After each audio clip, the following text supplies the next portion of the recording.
I'm Ryan. Lewis is my last name, and I am part of the small business outreach team.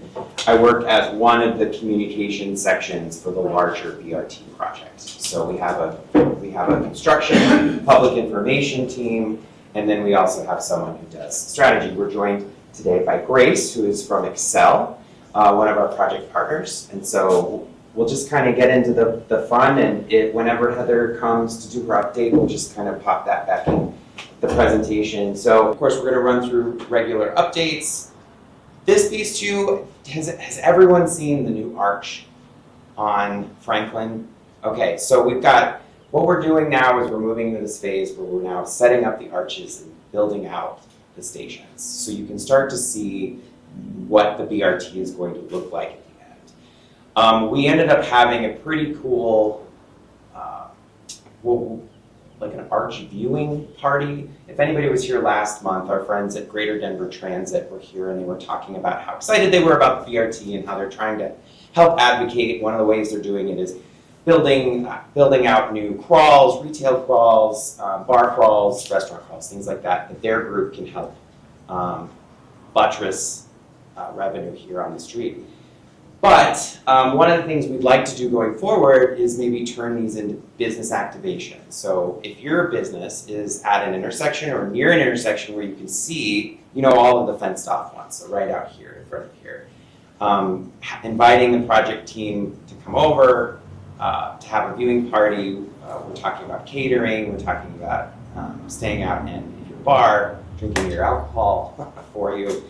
And so anyway, we'll get to that a little bit down the line. So, okay, so here's our project partner list. As you can see, it's a pretty large group of people working together. When we talk about trying to do social media for the businesses on Colfax, this is who we're talking about, not just me personally sending it out on my personal. We're talking about trying to get all of the project members together so that they can amplify the messages that are coming out on Colfax. So if you have an event from your business, if you have some cool special that you're putting on, we have a little QR code over there where you can sign up to get a business profile, and then it's our job to make sure that gets seen by as many people as possible. So several of you have been here in multiple iterations of this event, and hopefully you've started taking advantage of some of those pieces. Hey, Frank.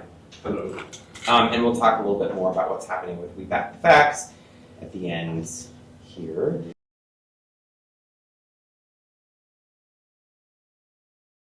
So this is Frank. He just walked in. He's trying to sit down, but he's first. You want a second?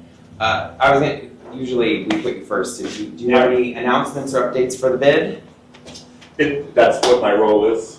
Just what's happening with you all, and anything you want to announce, or? And then bio-fund stuff. Oh, I'm gonna do, yeah. You're gonna do all that, okay. Hello, I'm Frank. I'm the executive director for the Business Improvement District, the Colfax Business Improvement District, and our section of the bid basically goes from the state capitol on our west end to just the alley past Josephine, where Mako is on the east end, 14th to 16th.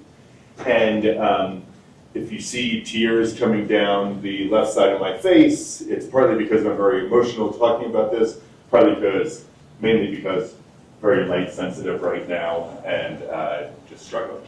So, we're doing, if you're not familiar with business improvement districts, just the short story is we help the commercial businesses and property owners thrive within the boundaries that I just described. In the ways that you're working to make your businesses great within your four walls, there's things that go on outside your four walls, BRT construction for one of them, that we're keeping an eye on and working to help with, and there's other things too. In the case of bus rapid transit and the construction, the one thing that I will say is that we say that we are doing monthly events to bring people to the area. It's an average of monthly events. It's not always one per month, but it's definitely averaging out to at least one event per month. The idea being let's get people to the corridor, to the area, whether it's a pub crawl or this past Sunday was an apothecary tour that started here at the Learned Lemur's smallest apothecary in the world, and stopped over at your guys after that at Herbs and Arts, and then went to the Rooted Apothecary on Ogden. So a bunch of different things that are get people to the area, show that you can navigate in the area. Things are open, and while you might have a little detour with the sidewalk type thing, you're never asked to cross the street or go around the block in order to keep going. There are just small detours in some instances to get to the various businesses. So is that the kind of thing that you were kind of hoping? I mean, I would do a shout out for the big wigs if folks don't know about it. It's like, again, trying to generate amongst the businesses a ways to talk about how your patrons can keep coming back to Colfax. So by helping us advertise these events as they come up, we can hopefully drive more people to the street and, just keep that going forward. Right, and and thanks for saying that too, because we're also, like some easy things for us to think about is like a pub crawl, like I mentioned.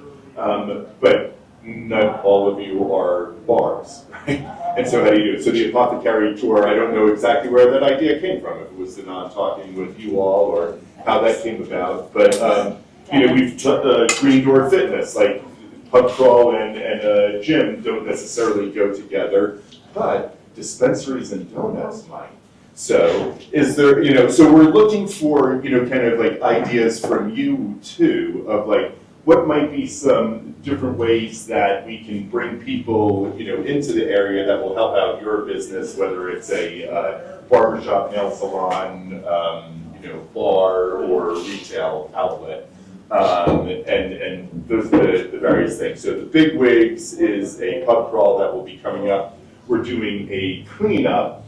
We did a cleanup, like it says, picking up litter in the area. We had over 80 people come on out on a Saturday to do a cleanup. We started at one business and bought a lot of stuff there, and then did the cleanup for a few hours, and then ended at another business and bought a lot of stuff there to help the different businesses. We'll be doing that again on Saturday, June 28th, and so again, any ideas? We have a business support committee that meets once a month, where a lot of these ideas get generated from too. So one of the things that the city of Denver has is called the BioFund, which is an acronym for Business Impact Opportunity Fund. And those are grants for $7,500 if your annual revenue is less than $100,000, or up to $15,000 if your revenue is north of $100,000. If your annual revenue is more than $5 million a year, you're ineligible. If your revenue is less than $30,000 a year, you're also ineligible. The idea is that it's a one-time grant that it's a pretty easy application. There are some tricks, to it, but it's a relatively easy application process. And there are two entities that are working on it. We're one of them. My colleague Danan, who couldn't be here today, is the one that you probably all know. And she does all the door-to-door outreach, and she's working with all the businesses to help them with their application. First of all, making sure you know that there is an application period and window to apply.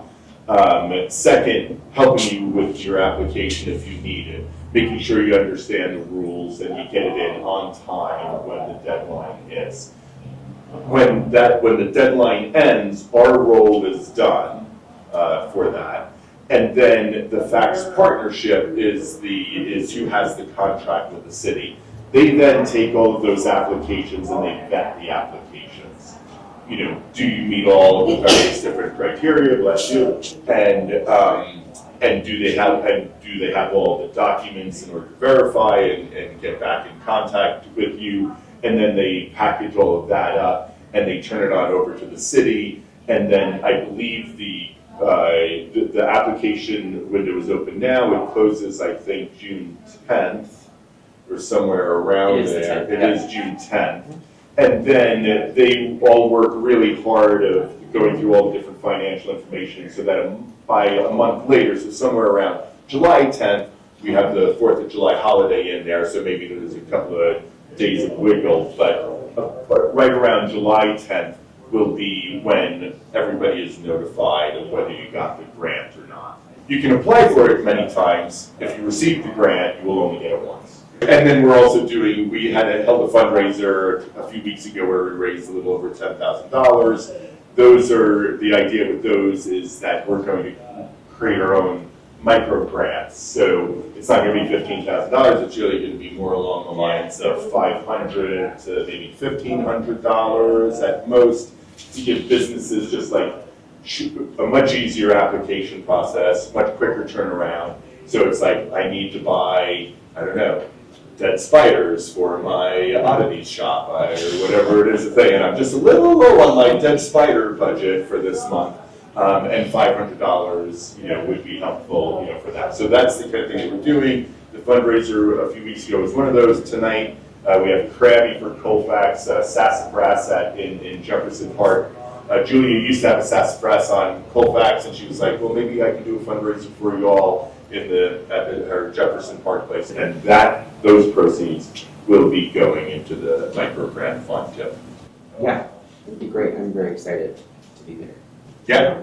Okay. Any questions for Franklin Bed? Those micro grants, are the qualifications the same as the one-time grants? Yeah, I mean, you have to be a business, you have to be open, you have to be in good standing, you have to be within our boundaries. The question I have is, you said you have to be within our boundaries, are you just talking about the Colfax bid? Yeah, so there's 4 bids on Colfax, 3 on the east side. We have a responsibility to our ratepayers, the people that pay in to the business improvement district. So those are the commercial properties within our boundaries. So when we do things, it's almost exclusively to the benefit of the businesses in the area. So for those micro grants, the answer is yes, you would need to be in our boundaries. I want to comment on one thing Frank said. So he mentioned, the ideas about the events that we're doing are coming directly from the businesses themselves. And now because there are also BRT teams involved and invested, we're doing the same thing. So not only are we trying to activate businesses through the internal teams, so we're creating monthly crawls, we're advertising specific businesses, as I mentioned, but we're doing a lot of cool things with just individual people who reached out to us and said, hey, I really am interested in some support on an event. I don't really know how to structure it, I don't really know how to advertise for it. That's something that we love to do. And so if you're interested in getting involved or being a part of that brainstorming session, we're all ears. So we have all of our information, we have a little card there, and we'll just make sure we add our specific individual numbers to it. So one of the things that came up 3 or 4 chats ago, we did a section on cross-business promotions, and Frank had just said, well, maybe a dispensary and a donut shop go together. And that's something that we're trying to do as well, is to bring different businesses that didn't think that they could affect each other's revenue. So for example, I call it the buddy system. It's like if you have a friend across the street who has, it doesn't matter if it's relevant to your business or not, as long as it matches kind of your branding outreach and strategies, your customer base, you can always, hey, if they start there and come over to mine, can you give them a 5% discount or something like that, right? Like ways to encourage people at other businesses to come to your business. So we've put together some ideas about how to do that, and if you're interested in seeing that sheet or having that conversation, we'd love to have it. We've been working with a lot of businesses. I think there's 550 that we've had touch points with now at this point, from here to I-225, and so we've got a lot of people out there who are hungry for more opportunities to get people in their stores or their restaurants, and so or service providers, let us help if you want some of that collaboration and support. Okay. And I'm going to give props to, there's a lot of teams working on this. Ryan and Dominic are with, a team around communications. There's another communication team around construction, there's the folks that are building, the BRT, there's all the subcontractors, et cetera. There's a lot of people out on the street, and they're all being like really helpful. Like, really helpful, where did that come from? They're all being helpful. And a couple of examples, when we hear from you, like, hey, our business, we're kind of down, on the business, whether it's, we sell burritos, or we sell chicken, or books, or whatever. We bring that up during our weekly calls, with them. And some of the results that happen is like, oh, well, we're having a big meeting, and they go to Voodoo Donuts and buy 4 dozen donuts, or they go to La Abeja and buy 100 burritos. Or for the marathon, had 7 teams running, I guess relay teams running in the race, and they hired Chivy's taco truck. Chivy's just moved in within the year, just a block away over here, and they've also got a food truck. They hired Chivy's taco truck to supply tacos to, all of them. So if we're not asking you for, detailed information that you don't want to share, but if you're willing to just like let us know, like, hey, we could use a little bit of help, either we'll brainstorm with you or that, or we'll like share the information, we'll see if we can get a groundswell of folks that come to the place and buy things. Yeah, I'll just say our last crawl that we did was a couple of businesses who were just very direct, be like, hey, can I be on your crawl? And sure, right? Like, or we'll rely on the bids to give us information about who might need a little extra love. So we do an email with the project team. So again, how to turn the construction teams into customers. One of the things that we're trying to do is we send out a bi-weekly email to the whole team, and that's construction, all the comms teams. This is hundreds of people involved in this, and so they get, can you give these companies a little extra love this week? And we try to cycle through that to share that love. And of course, there are a lot of ways to show love, but here I mean money. So that's how we want to show you love.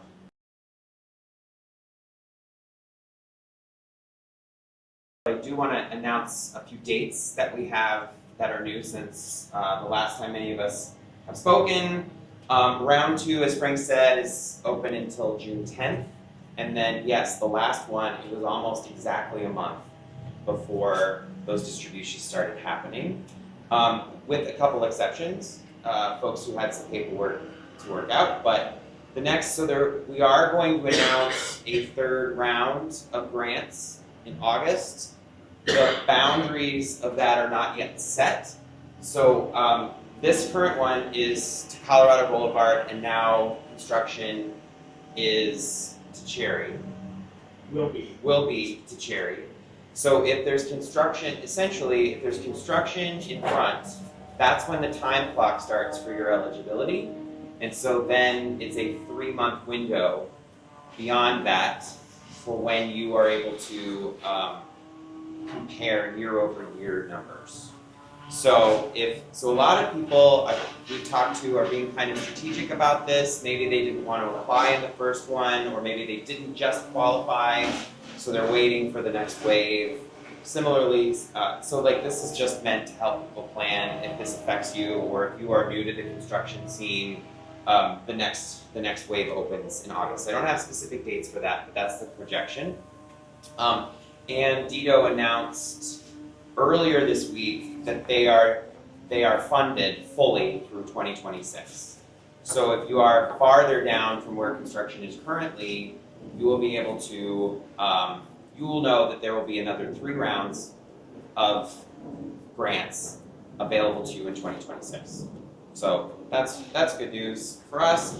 Here's the information. Frank's already been kind of through it. The only one we didn't talk about is the 350 feet rule. You have to be within 350 feet of Colfax itself. And then there's other rules too, but I've been mentioning this one in outreach. There is up to $10,000 available in grants from CASR, which is the city's sustainability resource department. One of the things that they're trying to push is if people have sustainability goals within their business, that you can be reimbursed for up to $10,000 of it. So that includes anything that has energy and operational costs affecting sustainability, so like new washers, new kitchen appliances, new insulation, those sorts of things, you might be able to apply for it. I do have the application link here that I can give you, or I can send to you immediately after here. But essentially, if you have a project that you're planning that is investing in the environment in some way, that yes, you are probably eligible for this grant. Yes. Is that like sustainability practices, ordering products that are sustainable? Maybe. I bet. Oh, you're nodding your head? Do you know? Yeah, okay. It could be, hi. This is Raquel, everybody. Hi. My name is Raquel. I work with the Small Business Program team as well, and also supporting Hispanic business owners. I had the opportunity to talk to Alejandra, which is from the Fax partnership, and she's been able to help business owners to apply for that kind of business. And basically is anything that is sustainable for your business, such as, let's say you wanna purchase a dryer and a washer, energy efficiency. There's like a specific brand, so you can apply for that kind of things. Let's say you want to change your bulbs and be completely energy efficiency. That kind of projects also you can apply. If you guys have any question, let me know and I can connect you with the Fax partnership because they have been helpful. They have been helping business owners in applying that kind of thing, that kind of. And that, I mean, that I'm told that it includes products. So if you're We have to order from certain vendors that are sustainable. yeah. Like So I don't know if it boards and helps. stuff. I don't know if inventory, like purchasing new inventory counts, but I know that there has to be lines in there in terms of like you're switching and maybe there's an extra fee or the shipping is outrageous because it only comes from one little shop in Hong Kong. Well, you know, there's like the tariffs, and then we have to order Right. from certain vendors that are in the country who have sustainable practices. Mhm. Some fields have to be organic, you have to like all the fields around us are 3 miles square have to be organic as well. Yes. So it's So just like, I would encourage you to look into it because also getting certified, so if you have to maintain certifications or if you're looking to maybe get a new certification, and that costs money, and I would encourage you to look into that to see if that can maybe delay some of those costs. Do you know if it includes the labor?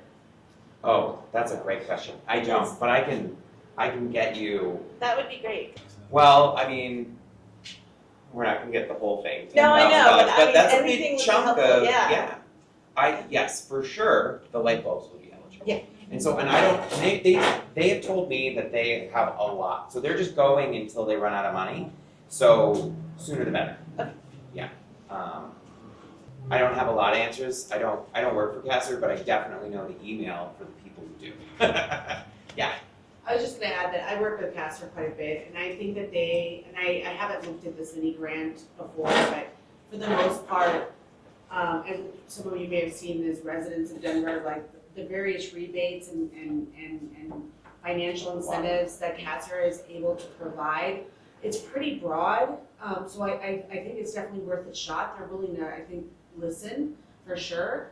And you know, it is a pretty substantial fund, I think, that they work through. So it's I think you can make a case for it for sure. And I think it's also important what you said, that like they do a lot and they have a lot of programs. So one of the things we're trying to do is on our Colfax BRT website is connect all of those little grants. So you can just go to their website and they have a list. Dito does too. Dito has a list of 5 or 6 different funding programs just because the bio fund is specific to Colfax and construction impacts. That's why we spend the most time talking about that one.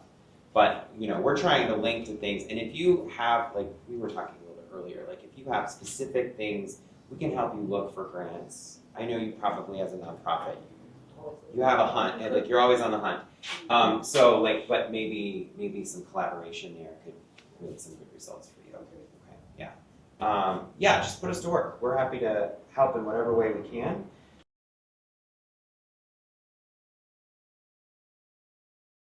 So I'm Heather. I am with the construction team with Kramer, and I do the communication on construction that's happening in the area. So I've met some of you guys, and if I haven't met you, I might have met some staff that you guys work with, because I usually kind of stop by in person. But wanted to give you guys a quick construction update and then answer any questions you guys have. So right now, we are currently up to Colorado Boulevard right now, building stations there. So we have those seven stations under, so Penn through Colorado. Those 7 stations are coming to together. You guys have seen out by Franklin, hopefully, the arch that went up over there, and I think probably Ryan either talked about it or will.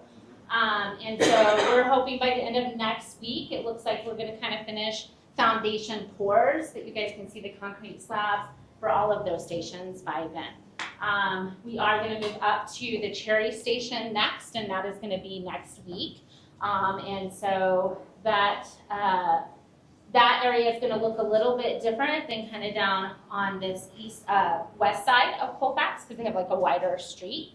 And so as you guys go up there, you can see that the construction right now is more in the center for that. I think that everybody here, I don't know if you guys are all segment 1, 2, and 3, or like all the way up in these different areas, but just kind of giving you guys how those change as we go up the street. Right now we are in the process, we are gonna do arch delivery and lifting the arch on Downing in early June. So June 3rd is the delivery, and then June 9th, we will have that arch up. And then we will also do Penn's arch. So by the end of June, there will be 3 arches up that you guys can see on the eastbound stations, which is kind of nice to see, come up and see what all the construction's doing. We will also then be moving to phase 2 in this first part. So like from Williams to the west, we are going to move to more of like center and the north side in mid-summer, so like July-ish. For anybody in that area, I will come out with those notices and give you guys more of a close date when we have that date in place. And I'll bring that updated information then. When do you expect that the segment 2 will change over? Yeah, that's a great question. Right now, we don't have a date on that because we started that construction about 4 months past this. So the estimated time at beginning of that in mid-February was, 6 to 8 months. So I think we're still on par for that and expecting that timeline. And we're actually doing some more creativity. Like, so one of the things that we're trying to do is do a lot more center work as much as we can. The roads are narrow, we have less to work with. So actually, when I first came out to the business, I said, we're gonna do south side, it's gonna be 6 to 8 months. We're gonna flip to north side, it's gonna be 6 to 8 months. We've learned that we actually can do some of the center work a little bit so that we leave lanes open on both sides as much and as long as we can. And so that's gonna happen initially in phase 2 instead of us moving everything to the north. So I would say even when I come out and say, hey, we're gonna move traffic to the north, it's probably still gonna be like 1 to 2 months past that when I come out and say that, because we're gonna try to do as much middle work as we can before we go to the curb and start doing all the work that has to be done closer to the businesses. I guess I'm just Yes. concerned it's going to affect the holiday season. So- If it gets pushed back. Well, it's not getting pushed back, so it would be, December. yeah, so it wouldn't be pushed back. What it is it still falls in that 6 to 8 month time frame. We're just gonna try to do more center work, but I'm glad you're asking that clarifying. So it's not pushing it back, it's actually trying not to be on the north side for 6 to 8 months. It's more like, can we get it to where it's only 4 months in front or something along those lines instead of the 6 to 8. So that's the only differential, and hoping that it has less direct impact right for your business. And then I think we also opened up a couple of parking spots over by East High School in some areas, and so we'll keep looking at being able to do that all the way up to Colorado as we're doing construction, where we have construction either completed or areas that are safe to do that. We will be adding some parallel parking in. And so our first, if you guys want to see what that looks like, the first spots went up and they're kind of in that Josephine area. You guys can see some on-street parking on Colfax.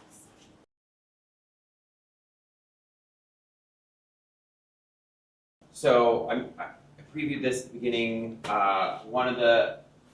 They're really cool. So if you haven't seen it over at Franklin, so they are pretty tall, and one of the things, it is pretty dramatic when they go up. And so when we all met, so these are the renderings.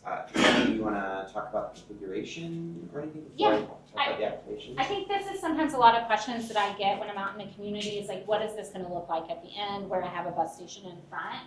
And so this is, I just wanted to have this up for you guys to visually see. So like, for example, like imagine like Voodoo Donuts is here. This is, you have that eastbound lane of traffic here, then you're gonna have the 2 bus lanes. So that kind of gives you guys a visual of what it'll look like if you have a station in front of your business.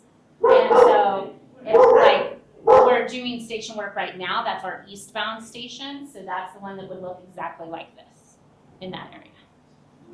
Yeah, and you can see, I always like to point out the safety measure here. So one of the questions we often get is, why is there this gap? One of the things is it just increases the ability of crossing time. So if you're not having to cross all of Colfax in one go, there's a sanctuary essentially in the middle. And then moving them into the center, you remove the shelters of the bus along Colfax too. So those, and I don't know the lighting configuration. I got that question, the last one. Will there be individual lights?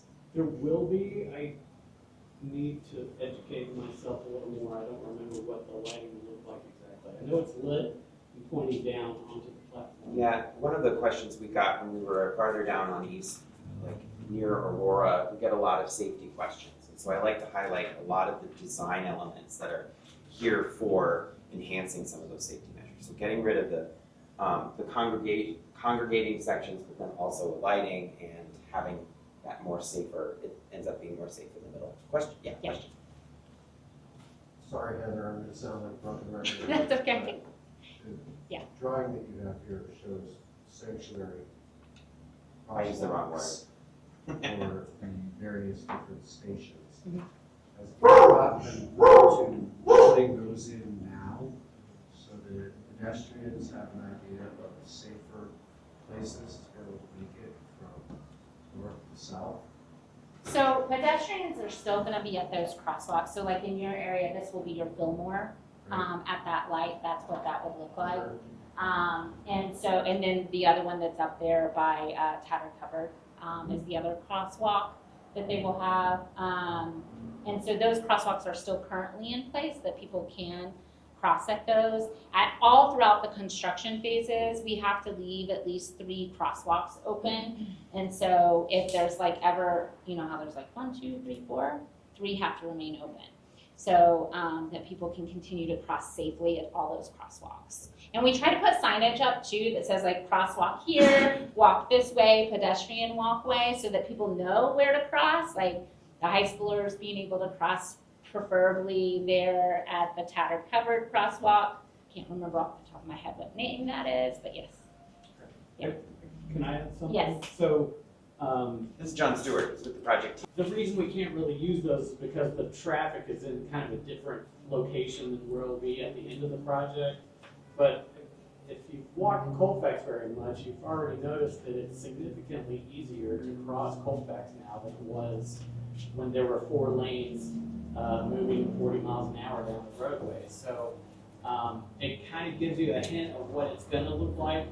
But you know, as soon as we're able to put the traffic in its final configuration, we'll be using those for landing areas to make it easier to cross the streets. So I'm going to do a pitch then for what we're trying to do. So you mentioned Voodoo Donuts. Well, what we did was we got a group together. We, with Greater Denver Transit, got their group together. We went to the tight end, which is right on Franklin in Colfax. We sort of threw an impromptu party, had drinks. They were also doing poker night. It was a very strange and wonderful night. And then we went to Voodoo Donuts across the street since they were open later. So we started at tight end, we kept watching, we moved across, and even on a rainy night, a lot of people came out.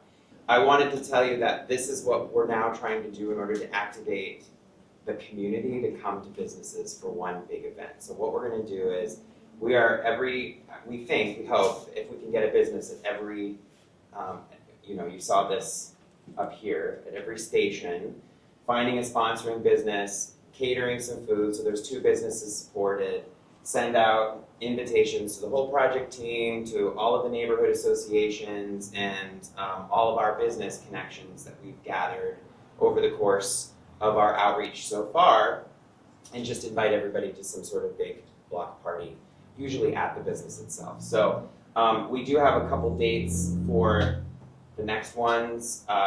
June 9th, we're working with Uptown Banh Mi because there aren't a lot of businesses at the Downing station that can fit a large group of people since Wild Horse left. But anyway, if you haven't been there, it's a great little restaurant. They sell beer and wine, and and they have a little outdoor space, and so it's a perfect viewing point to see the lift. And really, I don't know how people are nerds like me and they just want to sit there and watch them slowly lift this arch. I do promise it is actually kind of fun.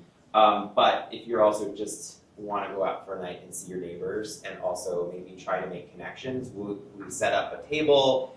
People can put merch or their cards or their flyers. We have stuff for BRT. So we're going to try and keep organizing that one. The next one, we have June 24th, the Pennsylvania station. Nob Hill Inn we're going to do a live viewing party. I don't know if you've ever been, it's like very narrow, and their station fencing is right in front. So we're bringing this old school projector, and we're going to do a live stream of that arch while karaoke is going on. And we're going to support it with some of the local, we're going to get catering from a couple of businesses next door. So anyway, if you are at one of those locations and you are interested in participating in some way, I would love to have those connections. So again, I'll put this back up at the end so that, you've probably already memorized if you're near one. Again, because Banh Mi is a full block and a half away, but that doesn't mean we couldn't host. You can see the arch from there. Yeah, it's really nice. I was just there. It's a dug up place, yeah. So every dot is a. Every dot is a station, arch, yeah. And one of the things we're also just starting to do with our outreach is trying to get businesses to also think about, if you're at a station in particular, in other cities that we've talked to, businesses have been really successful at bringing people who didn't think that they wanted to visit your business, but they get off the bus and they see a sign like a sandwich board or something, and then it says walk this way to whatever. It's just thinking ahead about how you can turn those bus patrons into business patrons, and that's sort of the subject of the next talk. So, but before she goes, any other construction questions? Does anyone have any questions for Excel Energy? Since Grace is here, or Grace, if you want to say anything, or I had a chance to working talk hard. to a few people before we got started. Again, my name is Grace. I do community affairs for Excel here in the city and county of Denver. So our portion of the project is that as part of our franchise agreement with the city, we relocate our infrastructure for public projects. And that's on our dime. That's not part of the project budget. So we are within the construction footprint, relocating our infrastructure out of the way of the stations, essentially. So I think that we're probably the only ones opening sidewalks, and I look this way because I'm not sure. We're not? Yes. We are? We have soil cell work that we're doing. Okay. Yes. So for the most part, we are, we're coordinating. We have, I think, some enhanced coordination now with the team as far as communication and to make sure that all of you as businesses and impacted businesses and constituents have the right information at the right time. So we'll be part of the project all the way to I-225 through Aurora as well. And that call that Grace is mentioning also puts Denver Water on it. So if you are having, one of the things I like to say is that if you have questions about any of the projects and you don't know who to talk to, because there's so many of us, if you reach out to any of us, we would make sure you get contacted with the right person. And we have a construction hotline that you guys can call at any time. You can text it, you can leave a voicemail at it, and we work very closely with Denver Water Excel. So you don't have to figure out who is the person in the hard hat, right, and what's going on. And so you guys can reach out that, and we coordinate together very well on kind of addressing any questions. So feel free to call the construction hotline. That's the fastest way to get to me because I'm not always at the computer. Like I'm sometimes just walking up and down, so I'm not looking at emails, but I am looking at my hotline, and I can read that and look at the voicemail and look at text messaging. in live time, which is really helpful, so I can get back to you guys faster. He was holding the cards that have the hotline on it, and all of our collateral up there also contains the phone number. And again, I just always try to shout out the website, denvergov.org/ColfaxBRT, and that has all of the information all of the time in real time. We do bi-weekly, Heather, sometimes weekly updates for construction. They do a construction update, and if you're not getting the emails, they post it to the website constantly. So you're getting very recent information through there. Most of the construction updates you guys get are individualized, so I send you guys individual emails, and then we have a bi-weekly that we post to the website, and then we have monthly, sometimes more often than monthly, that go out, but most of the regular correspondence, if you guys are getting that from construction, are coming directly from myself or Marcy about things that are happening that directly relate to your business. Yeah, and some people just like to know what's happening with the project, writ large. So we have updates big and small. Yes. Oh, and this is the link directly to the website if you haven't been there. I have QR codes. I put them on the tables too. And also shout out, I have QR codes for a survey from this event. Again, a lot of the information that we put into chats comes directly from business requests. I want to do a shout out to next month's chats where we're bringing in an expert, a business AI expert, who is going to do a workshop on how to effectively use AI services to make your business decisions more efficient. That's, I'm sure, not the real title of it, but he is great. He is going to tailor it specifically to businesses on Colfax. We've already met once, and so if your business isn't interested in being sort of like one of the things that we try to workshop, feel free to let us know and we can give your name to him so we can prepare some prompts. And it's really great because we're going to cover everything from marketing and communications to negotiations for leases. We're going to talk about how to write scripts for X, Y, and Z. So it's just going to be a really great, and he's going to do it all magically in 40 minutes. I do want to say, there was something that you just said the other night at the Hooked on Colfax event, right, that I thought was really helpful in that there was a business that you talked to and they said that if we just had 5 more transactions a day, right, that we would be making, we would be They were going to be able to hire another person. Yeah. So I just wanted to bring that up because we're all willing to help in whatever our different expertise and areas are. And if you're able to share with us, what will it take? Is it an event? Is it some type of crawl? Is it a block party? Is it 5 more transactions a day? Those are kind of those are details that we could latch on to and then help potentially with the strategy of how to do that. Maybe there's one extra social media post that the bid could do that just be a benefit in some way. Yeah. So again, to the level that you're comfortable with sharing and talking about how the kind of help that you could need, we're happy to do what we can. Yeah, a couple examples. One, someone came to us and said, I need X because I've got this graffiti problem and I need to cover it. It costs this much. We figured out how much it would take and we put together an online thing that raised some funds.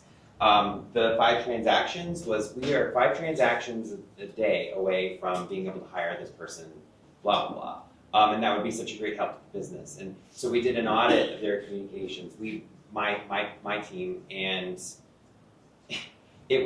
part of it was just they had no social media presence. And so just by starting an Instagram and a Facebook and actually generating content for it more regularly, did it. So it's just a matter of, the other thing we did for another business is we linked up, RTV does this segment on how to get there, but it's really fun and it's a video reel sort of situation.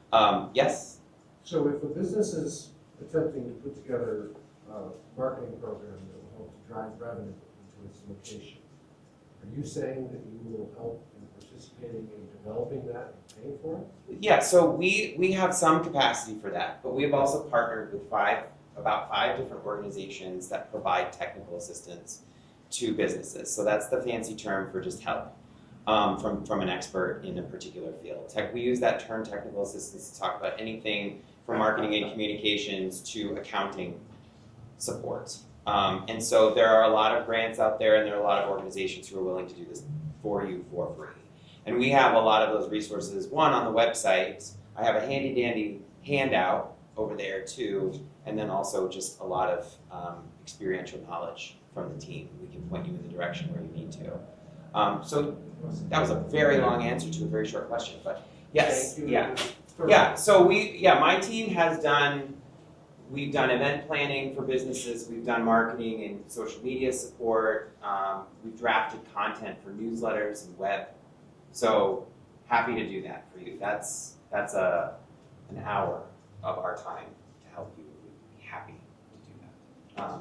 There are some things we don't know how to do, so then we'll have to outsource that. But I mean, I don't want to pretend that we're a panacea. We do have limitations, but lots of other people who can do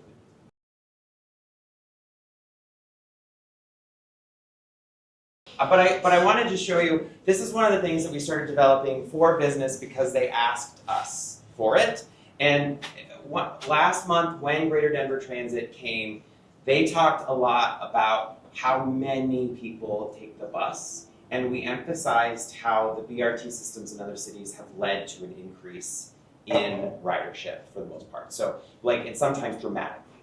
So the thought process was, okay, well now if we're accepting that BRT is here and it's going to bring more people and hopefully that increases foot traffic to a degree that suddenly I have all these more customers, what can we do about it?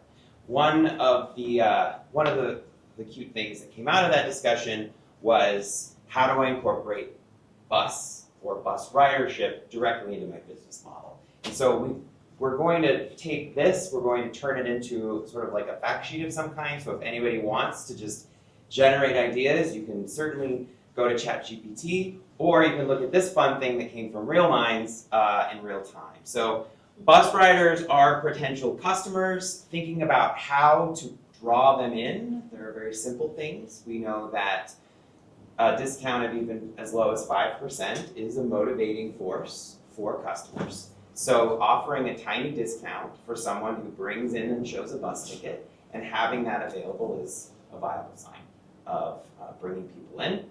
Loyalty programs, there are a lot of them. If you get sick of the stamps, if you get sick of the punches, why not just have them keep track of them too? If they bring in something, the number, they can show you how many bus tickets they bought, because RTD's website or RTD's mobile app allows them to just come in and show you. Then if you come in 3 or 4 or 5 times and each time you have a bus, well then here's a prize. What kind of prize? Well, that's on the next slide. Some people have started building or doing bus murals. We recommend, maybe people don't know, but RTD produces little pamphlets for every train, every bus. If you request those from RTD, they will print them and you can have them right next to your register. You can make really fancy bathroom art out of it. People will write on just about anything. So putting those up and inviting people to do that, just simple little ideas. There are advertising opportunities with RTD. If that's interesting to you, I can put you in contact with our RTD folks. And I mentioned the outdoor sides. How do you pull people from the stations to your business directly? How can you catch the eye? So one of the cool things about the arches, right, is that there's viewpoints. So if you're a nerd like me, you come out and you look exactly where the viewpoint is when they get off the door to see your business. Put a big purple sign right there. Boom, right? You've attracted them because they have nothing else to look at. Okay, so these are all, this is just what I'm trying to do here is not give you an answer. I'm trying to generate ideas, and if anything pops into your head, I would love for you to take the opportunity to share it. Just shout it out. But a little slightly different. Okay, how then to use bus themed content for social media, website, or promotional content. It's all in the language, telling people how to bus to you, saying something like next stop you, and making sure they know what station to get off at. You want to do the wayfinding yourself. Tell people on your social media. One thing I've seen that's happening now is a lot of people's social media are using maps to show people where to park, show people where to where they are and located and marking out where the construction is so that nobody's confused. A big thing, one disincentive for people to visit a business is because they think it's hard to get to you. So as a business owner, if you message to people that it's in fact very easy and you use words, it's very easy to get to us, actually shows a lot of change in people's experience. Okay, yeah, Rider of the Week, doing segments, offering testimonials of people who love riding the bus to get to your store. Our friends at GDT really love that, Greater Denver Transit, because they love to tell people how much they love to ride the bus. Very fun. Okay, and then make sure the bus schedule is always on your website. The thing about the BRT, of course, is that you're getting a bus every 5 minutes. So sometimes all you have to say is every 5 minutes to get people to remember, oh, it's fast and it's easy to get to you in a way that wasn't. Okay, the next page is just a whole bunch of silly ideas. Yes? Do the BRT stations have business wayfinding signs planted? Not on the station itself. Kathy is laughing over Oh, here, sorry. and I'd like to point out why. Because for 7 years, we have been developing wayfinding signs. So they're not going to be on the platforms because there's really not a lot of real estate on the platforms. But in our section of the bid, Josephine-ish to the state capitol, we'll have at least 7 wayfinding signs that will point to the big things like the Fillmore or the Basilica or whatever, but then have the traditional kind of like you are here map with getting to businesses. Okay, cool. And you're paying for that independently? The Business Improvement District has been in the development process for that for quite a So while. is there a plan to do that all the way through the project, or? No, well, maybe, it depends on other business improvement districts or where a business improvement district has a geography, they may be thinking about that. Okay. Where it doesn't, then that would be up to the city and the answer would be no. Okay. At this moment in time anyway. Okay. Is it similar in scope to the kiosks on 16th? No, they Just wouldn't- signs. They wouldn't Not be, interactive. they're not gonna be the electronic, Okay. you know, Just here they are, yeah. yeah, it's gonna Here be in pretty the- analog, it'll be backlit, it'll maintain the same type of brand that we've been cultivating for the last, almost 10 years, I guess, you know, the neonish sign. You're saying that that business improvement district is geographic autonomy, correct? We are, yes. Okay. So we would have to convince our own to do it.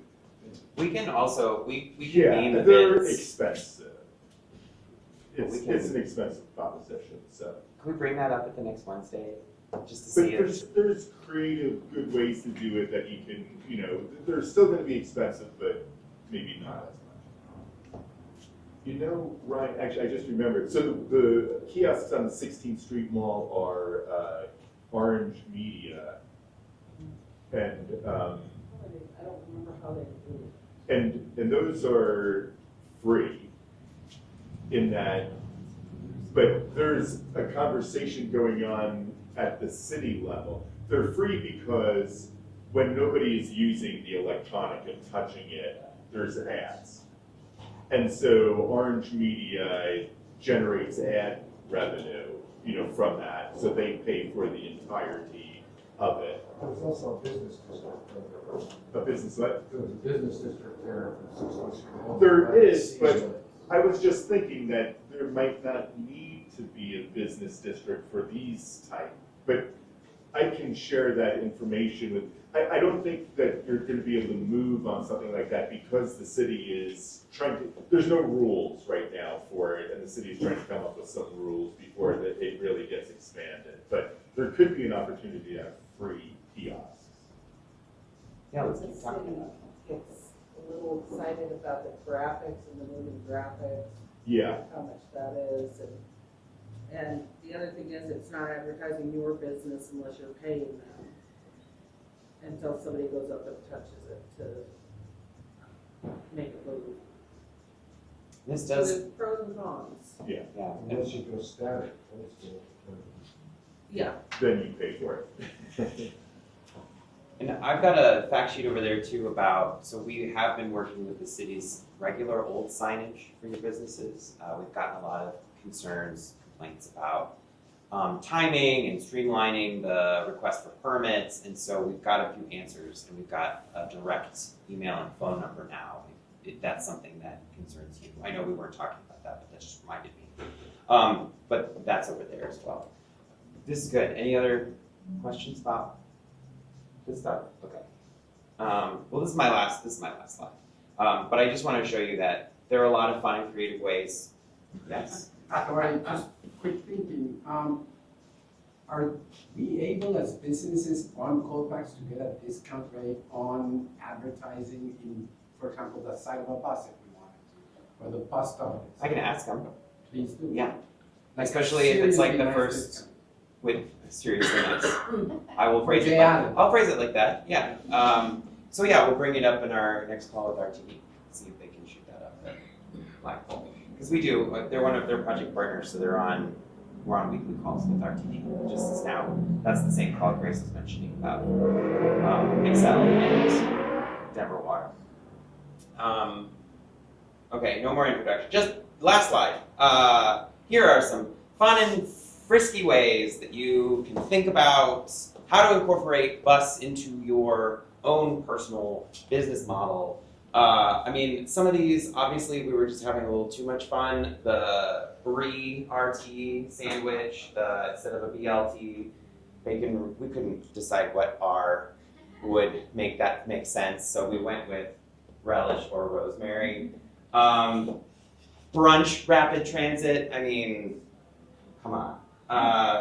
The BRTini, a beer, rum, and tequila, the BRT, or the Breve RT, or a cold brew RT, blueberry raspberry tart cherry smoothie. Okay, and then retail, a BR tote bag. I don't know if you've seen the trend of these charm bars. That a lot like people that do it yourself jewelry thing. But one of my young associates wrote like bracelet has BRT in it, and yeah, BRTHC was one of the favorites too. So this. I'm not saying that this is like a lot of super help from my team, but we are good brainstormers and we're good at marketing, and we are happy to help. One of the things we would really like to do is feature bus-related themed content again across all of our channels. So that's social media, that's website, that's through our individual promotional opportunities.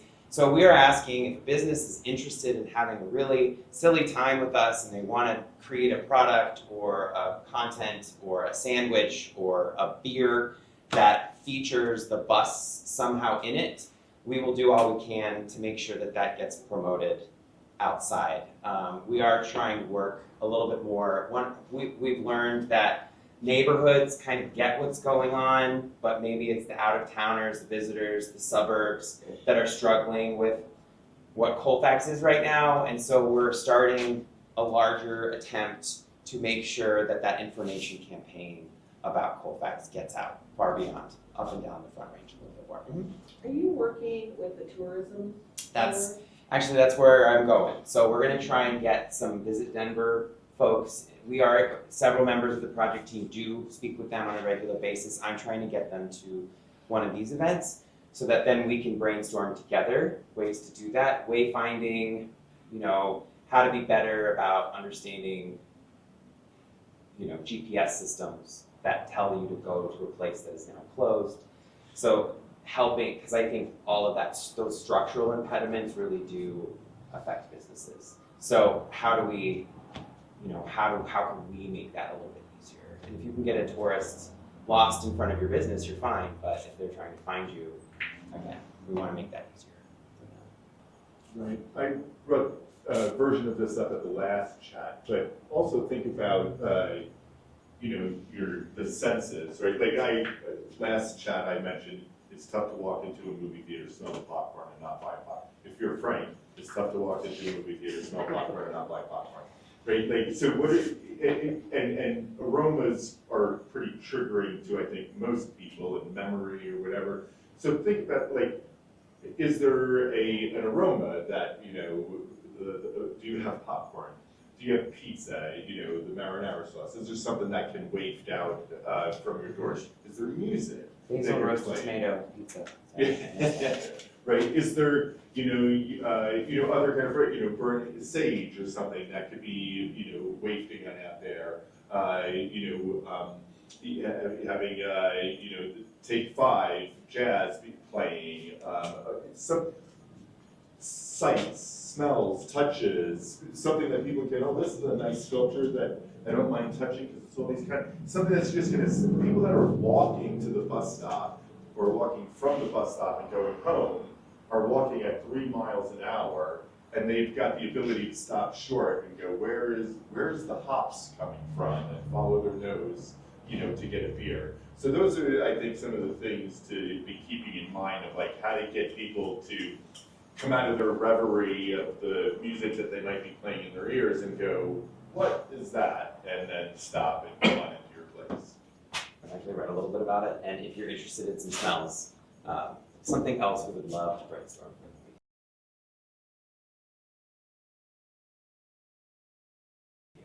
Okay, so here's my last pitch then. It connects to some of this material over here, an update. I think everyone knows about We Back the Facts. It's getting larger tread. We are spending. One of the things we have found out is that it is these things right here. So the businesses that are winning, these are the ones that are putting these right next to their registers. People are using it, and we're finding, I don't know what the percentage we came up with, but it was nearly all of the winners have come from businesses who do that. And then they spend their $50 in each store. So it's, the $50 winners. It's a small thing. We do have a team now who's focused on expanding this, again, that whole Visit Denver, the whole Front Range piece, to get people outside of the region that may not know about what's going on to come and visit Colfax. So keep spreading the word about We Back the Facts. I have some doormats. Frank is currently sitting on them. They're going to hatch. And it's great too because we walked in and they had one downstairs at the Learn and Leaner right at the register. So it's just nice to see some of that catch on. So this is also the same link that's on that table. If you want your business profiles, happy to get that. We just need a little bit of information from you. We'll have you fill out the form because we don't want to put your business in our words. We want you to tell the story, and we will make sure that we amplify that story. If you missed this, and here's our surveys. So, I didn't update this slide. This is obviously not the next one. The next one is June 26th, the same time, 3 to 4:30. We will be at Hooked on Colfax in their little basement area. We'll have catering, and we're going to have our AI workshop, our AI for Businesses workshop, free of charge to anybody, any business on Colfax. So, okay, thanks for coming. Appreciate you all again. Let us know what we can do.